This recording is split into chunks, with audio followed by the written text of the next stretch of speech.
మహబూబాబాద్ జిల్లా మరిపేడ మండలంలో ఉన్న ప్రైవేటు పాఠశాలపై చర్యలు తీసుకోవాలని తహసీల్దార్ కృష్ణవేణికి తెలంగాణ రాష్ట్ర సహాయ కార్యదర్శి వీరబాబు వినతిపత్రం అందజేశారు. ప్రైవేటు విద్యా సంస్థల్లో ఆకస్మిక తనిఖీలు చేసి అనుమతులేని ప్రైవేటు పాఠశాలలపైన చర్యలు తీసుకోవాలని ఆయన కోరారు. అధిక రేట్లకు పాఠ్య పుస్తకాలు, నోట్బుక్స్, యూనిఫామ్స్ని విక్రయిస్తున్నారన్నారు. ప్రైవేటు పాఠశాల దోపిడీని అరికట్టాలని డిమాండ్ చేశారు.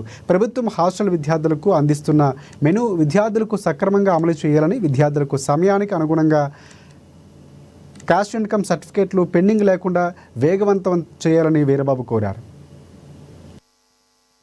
వార్డెన్లు ఇక్కడ చేసేటువంటి పరిస్థితి, ఇక్కడ ఉన్నటువంటి వార్డెన్లు కూడా స్థానికంగా ఉన్న పరిస్థితి.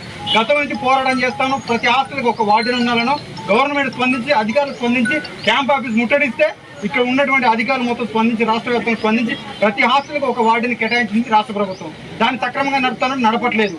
హన్మకొండ నుంచి, మహబూబాబాద్ నుంచి, ములుగు నుంచి ఇక్కడికి అప్ అండ్ డౌన్ చేస్తాడు. 2 రోజులకు ఒకసారి వస్తాడు వార్డెన్, సామాగ్రి ఇచ్చిపోతాడు. అంతే తప్ప ఇక్కడ నైట్ కూడా పాము గరిచినా, పురుగు గరిచినా, ఏది గరిచినా కూడా విద్యార్థికి దిక్కు చేసి ఉండడు. వాచ్మెన్ మంచిగా డ్రింక్ చేస్తాడు, రూమ్లో వంటాడు. వాచ్మెన్ కొన్ని హాస్టల్లో వాచ్మెన్ డ్రింక్ చేస్తాడు, ఇంటికాడ వంటాడు. అర్ధరాత్రి ఫోన్ చేస్తే వార్డెన్ లేపడు, వాచ్మెన్ లేపడు. మరి ఆ విద్యార్థిని నమ్ముకొని తల్లిదండ్రులు ఇక్కడ జాయిన్ చేయించిపోతారు. పేద విద్యార్థిని ఆ పిల్లలు చచ్చిపోతే ఎవరు బాధ్యులు? అధికారులు ప్రభుత్వమే కదా మేడం. ప్రభుత్వం ఇట్లా చేస్తామో ప్రభుత్వం మీ అధికారులు మీ వల్లనే చొరవ చూపి వాళ్ళపైన తక్షణమే చర్యలు తీసుకొని పూర్తి స్థాయిలో విచారణ జరిపి వాళ్ళకి సస్పెండ్ చేయాలి. లేకపోతే విద్యార్థులకు ప్రాణహాని జరిగేటువంటి ప్రమాదం ఈ మండలంలో, ఇది పెద్ద మండలం, ఈ జిల్లాలోనే తొర్రూరు కానీ, మరిపేడ కానీ, కేసముద్రం కానీ ఈ జిల్లాలో మేజర్ మండలం, విద్యా సంస్థలు ఉన్నటువంటి మండలం ఇది. కాబట్టి తక్షణమే ఈ జిల్లాలో, ఈ మండలంలో కానీ మరి ప్రత్యేకంగా ఎవరికి చెప్పకుండా మీరు ఆకస్మిక తనిఖీ చేయాలనేది మా ఉద్దేశం.